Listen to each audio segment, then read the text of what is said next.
Hello everyone. आज हम लोग देखेंगे बिहार दरोगा करंट अफेयर मॉक टेस्ट का सेट नंबर 10। अगर आपने चैनल को सब्सक्राइब नहीं किया है तो सबसे पहले जाके सब्सक्राइब जरूर कर ले। तो आते हैं पहले क्वेश्चन पे। टाइटल 42 एक इमिग्रेशन पॉलिसी है, किस देश से संबंधित है? तो सही आंसर यहाँ पे क्या होगा? ऑप्शन ए आपका यहाँ पे सही आंसर हो जाएगा, यूएसए अमेरिका से। टाइटल 42 एक इमिग्रेशन पॉलिसी है, किस देश से संबंधित है? तो ऑप्शन ए आपका यहाँ पे सही आंसर हो जाएगा, यूएसए से। एक्स्ट्रा करंट अफेयर पे आते हैं। अंतर्राष्ट्रीय संग्रहालय एक्सपो इंटरनेशनल म्यूजियम एक्सपो 2023 का विषय क्या है? सही आंसर यहाँ पे होगा option A museums sustainability and wellbeing. Option A आपका यहाँ पे सही आंसर होगा। अगले क्वेश्चन पे आते हैं। किस देश के शोधकर्ताओं ने LHS 475b के रूप में वर्गीकृत पृथ्वी जैसे 100 ग्रह की खोज की है? सही आंसर यहाँ पे होगा ऑप्शन डी आपका यहाँ पे सही आंसर हो जाएगा, यूएसए अमेरिका ने। किस देश के शोधकर्ताओं ने LHS 475b के रूप में वर्गीकृत पृथ्वी जैसे 100 ग्रह की खोज की है? तो ऑप्शन डी आपका यहाँ पे सही आंसर हो जाएगा, यूएसए अमेरिका के शोधकर्ताओं ने। यहाँ पे दो की पॉइंट है। सबसे पहले जेम्स वेब स्पेस टेलीस्कोप, इसने पिक्चर लिया था, और किस यूनिवर्सिटी के शोधकर्ता थे? तो यूनिवर्सिटी का नाम याद रखना है, Johns Hopkins university applied physics प्रयोगशाला के शोधकर्ताओं ने। ठीक है, तो ये पॉइंट भी आपको याद रखना है।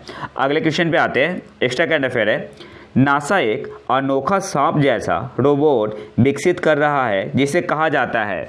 तो ऑप्शन बी आपका यहाँ पे सही आंसर होगा, EELS। नासा एक अनोखा सांप जैसा रोबोट विकसित कर रहा है जिसे क्या कहा जाता है? तो ऑप्शन बी आपका यहाँ पे सही आंसर हो जाएगा, EELS। और EELS का मतलब क्या हुआ? Exobiology extend life surveyor. तो आपको याद रखना है EELS का मतलब क्या होगा? Exobiology extend life surveyor. अगले क्वेश्चन पे आते हैं। 2023 महिला T20 विश्व कप के लिए ICC द्वारा नामित मैच अधिकारियों में से कितने भारतीय हैं? इसको सॉल्व करने से पहले, आंसर देखने से पहले कुछ इंपॉर्टेंट पॉइंट देख लेते हैं। सबसे पहले जो 2023 का महिला T20 विश्व कप हुआ, कहाँ पे हुआ? साउथ अफ्रीका में। तो पहला पॉइंट आपको क्या याद रखना है कि 2023 का महिला T20 विश्व कप कहाँ पे हुआ? तो आंसर क्या होगा? साउथ अफ्रीका में। और इसमें एक पैनल बना था जिसमें 13 महिला थी, ऑफिशियल पैनल बना था, 13 वुमेन टीम थी, जिसमें 10 अंपायर थे और 3 मैच रेफरी। और 13 जो वुमेन टीम बना हुआ था, पैनल बना हुआ था, जिसमें 3 भारतीय थी। तो आपको इन 3 भारतीय का जो भारतीय महिला है उनका नाम याद रखना है। एक है GS लक्ष्मी, वृंदा राठी और जननी नारायणन। तो ये 3 नाम आपको याद रखना है। तो यहाँ से आपको याद क्या रखना है? 2023 महिला T20 विश्व कप कहाँ पे हुआ? साउथ अफ्रीका में। 13 मेंबर का एक ऑफिशियल पैनल बना हुआ था, सारे फीमेल थी, महिलाएं थी, जिसमें 3 भारतीय थी, GS लक्ष्मी, वृंदा राठी और जननी नारायणन। तो ये 3 नाम आपको याद रखना है। तो यहाँ पे सही आंसर क्या हो जाएगा? ऑप्शन बी आपका यहाँ पे सही आंसर हो जाएगा, 3। इसके अलावा 2023 महिला T20 विश्व कप फाइनल किसने जीता? तो ऑस्ट्रेलिया ने हराया किसे? साउथ अफ्रीका को। कितने रन से? 19 रन से। और ऑस्ट्रेलिया ने लगातार नहीं, 6ठी बार ये टाइटल जीता है वुमेन्स T20 वर्ल्ड कप का, और 3rd इन ए रो, लगातार तीसरी बार इस बार जीता। किसने? ऑस्ट्रेलिया ने। हराया किसे? साउथ अफ्रीका को। अगला एडिशन कहाँ पे होगा? 2024 में बांग्लादेश में। 2024 में कहाँ पे होगा? बांग्लादेश में। इसके अलावा एग्जाम में पूछ सकता है कि सेमीफाइनल ने ऑस्ट्रेलिया ने किसे हराया? तो सेमीफाइनल में ऑस्ट्रेलिया ने भारत को हराया था। कितने रन से? 5 रन से। 5 रन से। अगले क्वेश्चन पे आते हैं। रिन्यू पावर ने भारत का पहला 3x प्लेटफॉर्म पवन turbine generator, wind turbine generator किस राज्य में स्थापित किया गया है? तो यहाँ से सबसे पहले आपको याद रखना है कि WTG का मतलब क्या हुआ? Wind turbine generators. पूछ सकते हैं एग्जाम में, तो इस पॉइंट को आपको याद रखना है। तो यहाँ पे सही आंसर हो जाएगा ऑप्शन सी, कर्नाटक में। रिन्यू पावर ने भारत का पहला 3x प्लेटफॉर्म पवन टरबाइन जनरेटर किस राज्य में स्थापित किया है? तो ऑप्शन सी आपका यहाँ पे सही आंसर हो जाएगा, कर्नाटक में। बेसिकली यह क्या है? कंबाइंड है विंड एनर्जी, सोलर और बैटरी एनर्जी स्टोरेज सिस्टम से जिसे शॉर्ट में बोलते हैं BESS। BESS का मतलब क्या हुआ? Battery energy storage system. Extra current affair पे आते हैं। सौम्या स्वामीनाथन WHO में किस शीर्ष पद पर थी? तो ऑप्शन सी आपका यहाँ पे सही आंसर हो जाएगा, चीफ साइंटिस्ट। अगले क्वेश्चन पे आते हैं।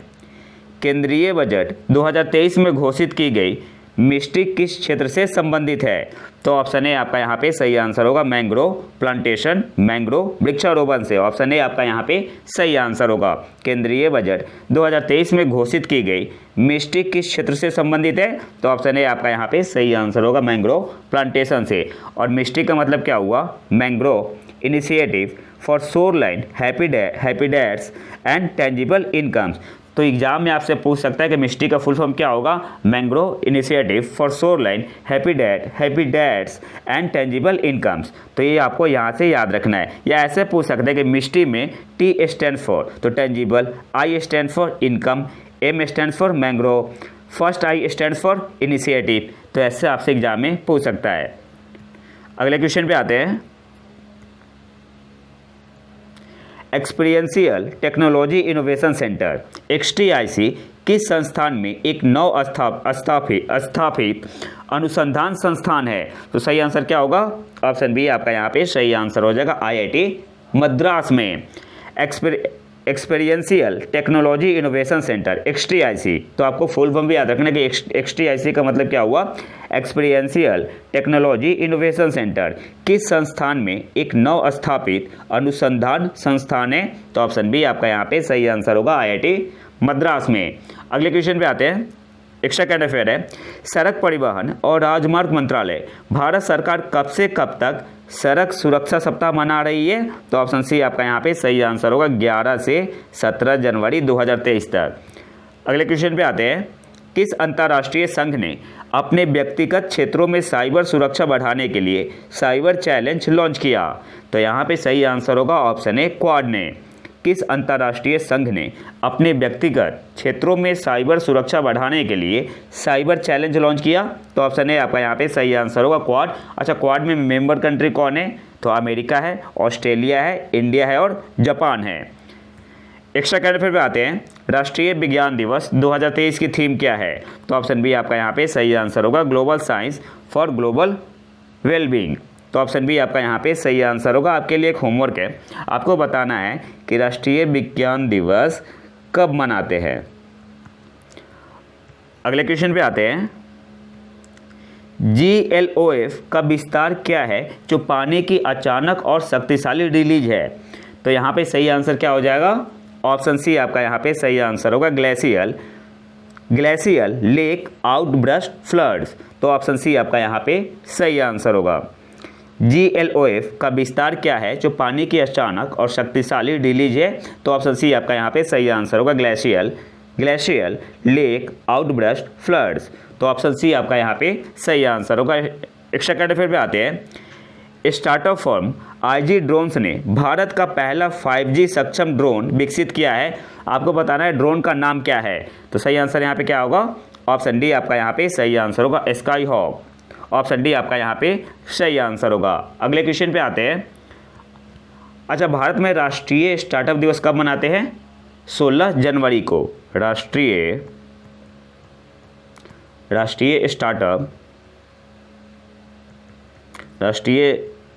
स्टार्टअप डे या राष्ट्रीय नेशनल स्टार्टअप डे कब मनाते हैं? 16 जनवरी को। याद रखना है आपको ये, 16 जनवरी को। अगले क्वेश्चन पे आते हैं। जापान के साथ पारस्परिक पहुंच समझौता रेसिप्रोकल एसेस एग्रीमेंट करने वाला पहला यूरोपीय देश कौन सा है? तो ऑप्शन बी आपका यहाँ पे सही आंसर हो जाएगा, UK। जापान के साथ पारस्परिक पहुंच समझौता करने वाला पहला यूरोपीय देश कौन सा बना है? तो ऑप्शन बी आपका यहाँ पे सही आंसर हो जाएगा, UK। एक्स्ट्रा करंट अफेयर पे आते हैं। वर्ल्ड इकोनॉमिक फोरम विश्व आर्थिक मंच के 53वें संस्करण का विषय क्या है? तो ऑप्शन ए आपका यहाँ पे सही आंसर होगा, cooperation in a fragmented world. Option A आपका यहाँ पे सही आंसर होगा। अगले क्वेश्चन पे आते हैं। ऑस्ट्रेलियाई ओपन मैच जीतने वाले पहले पुरुष चीनी खिलाड़ी कौन बने हैं? तो ऑप्शन बी आपका यहाँ पे सही आंसर होगा, सांग जुनजेंग। ऑप्शन बी आपका यहाँ पे सही आंसर होगा। अगले क्वेश्चन पे आते हैं। किसान पुष्पक योजना के तहत किस सार्वजनिक क्षेत्र के बैंक ने गरुड़ एरोस्पेस के साथ भागीदारी की? तो ऑप्शन डी आपका यहाँ पे सही आंसर होगा, यूनियन बैंक ऑफ इंडिया ने। किसान पुष्पक योजना के तहत किस सार्वजनिक क्षेत्र के बैंक ने गरुड़ एरोस्पेस के साथ भागीदारी की? तो ऑप्शन डी आपका यहाँ पे सही आंसर हो जाएगा, यूनियन बैंक ऑफ इंडिया ने। अच्छा, गरुड़ एरोस्पेस से कुछ याद आया? किस भारतीय खिलाड़ी ने गरुड़ एरोस्पेस में इन्वेस्ट किया है? तो आंसर क्या होगा? महेंद्र सिंह धोनी ने। और ब्रांड एम्बेसडर भी कौन है गरुड़ एरोस्पेस के? तो Mahendra Singh Dhoni. Extra current affair पे आते हैं। किस भारतीय ऑनलाइन फूड ऑर्डरिंग और डिलीवरी प्लेटफॉर्म ने डिलीवरी पार्टनर्स और उनके आश्रितों के लिए एम्बुलेंस सेवाएं शुरू की? तो ऑप्शन ए आपका यहाँ पे सही आंसर होगा, स्विगी ने। अगले क्वेश्चन पे आते हैं। युवा संगम पहल का उद्देश्य किस क्षेत्र के युवाओं को शेष भारत से जोड़ना है? तो north east region, option A आपका यहाँ पे सही आंसर होगा, उत्तर पूर्व क्षेत्र से। एक्स्ट्रा करंट अफेयर पे आते हैं। नई एकीकृत खाद्य सुरक्षा योजना का नाम क्या रखा गया है? तो ऑप्शन ए आपका यहाँ पे सही आंसर होगा, प्रधानमंत्री गरीब कल्याण अन्न योजना। अगले क्वेश्चन पे आते हैं। किस संस्था ने स्वदेशी रूप से स्वनिष्क्रिय एंटी टैंक माइंस विभव का विकास किया है? तो सबसे पहले तो आपको याद रखने के विभव क्या है? स्वनिष्क्रिय एंटी टैंक माइंस है। और इसे डेवलप किसने किया है? तो ऑप्शन बी आपका यहाँ पे सही आंसर हो जाएगा, DRDO ने। अगले क्वेश्चन पे आते हैं। किन देशों ने संयुक्त रूप से साइलेंट शार्क नामक संयुक्त पनडुब्बी रोधी अभ्यास आयोजित किया? तो ऑप्शन यहाँ पे ऑप्शन डी मेंशन कर लो। ऑप्शन डी आपका यहाँ पे सही आंसर होगा, USA एंड दक्षिण कोरिया ने। तो सही आंसर क्या हो जाएगा? अमेरिका और दक्षिण कोरिया। और इस बार जापान ने भी इसमें पार्टिसिपेट किया था। तो सही आंसर क्या हो जाएगा? ऑप्शन डी आपका यहाँ पे सही आंसर होगा। एक्स्ट्रा करंट अफेयर पे आते हैं। ऑटो एक्सपो 2023 का आयोजन किस थीम के साथ किया गया? तो सही आंसर यहाँ पे होगा, option B, explore the world of mobility. अगले क्वेश्चन पे आते हैं। किस भुगतान बैंक ने व्हाट्सएप बैंकिंग सेवाएं लॉन्च की? तो ऑप्शन ए आपका यहाँ पे सही आंसर होगा, इंडिया पोस्ट पेमेंट्स बैंक ने। किसके सहयोग के साथ? तो एयरटेल के साथ मिलके। किस भुगतान बैंक ने व्हाट्सएप बैंकिंग सेवाएं लॉन्च की? तो ऑप्शन ए आपका यहाँ पे सही आंसर होगा, इंडिया पोस्ट पेमेंट्स बैंक ने। अगले क्वेश्चन पे आते हैं। एक्स्ट्रा करंट अफेयर है। ऑनलाइन गेमिंग में भारत का पहला उत्कृष्टता केंद्र सेंटर ऑफ एक्सीलेंस किस राज्य में स्थापित किया जाएगा? तो ऑप्शन डी आपका यहाँ पे सही आंसर होगा, मेघालय में। ऑनलाइन गेमिंग में भारत का पहला सेंटर ऑफ एक्सेलेंस किस राज्य में स्थापित किया जाएगा? तो ऑप्शन डी आपका यहाँ पे सही आंसर होगा, मेघालय में। अगले क्वेश्चन पे आते हैं। किस देश ने वाणिज्यिक हथियार हस्तांतरण कमर्शियल आर्म्स ट्रांसफ़र नीति शुरू की? तो सबसे पहले तो आपको याद रखना है कि कैट